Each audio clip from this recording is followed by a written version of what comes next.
ఈ దినపు దేవుని యొక్క మాట యోబు గ్రంథము 8వ అధ్యాయము 20వ వచనము. దేవుడు యథార్థవంతుని త్రోసివేయడు.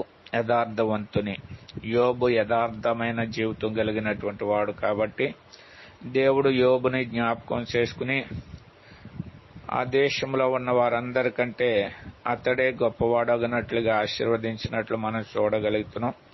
అంతేకాకుండా అతని చుట్టూను, అతని కుటుంబం చుట్టూను, అతను కలిగిన సమస్తము చుట్టూ కంచి వేసినట్లు మనం చూడగలుగుతాం. యోబునే కాదు, మనము కూడా దేవుడి పట్ల యథార్థమైనటువంటి జీవితం కలిగి ఉంటే దేవుడు మనల్ని కూడా అత్యధికంగా ఆశీర్వదించేటటువంటి వాడు ఉన్నాడు.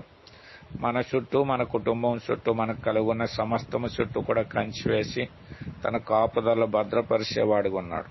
కాబట్టి మనము కూడా యోబు వలె యథార్థవంతులుగా ఉండి దేవుడిచ్చేటువంటి కాపుదల, ఆయన ఇచ్చే ఆశీర్వాదము పొందుదుముగాక.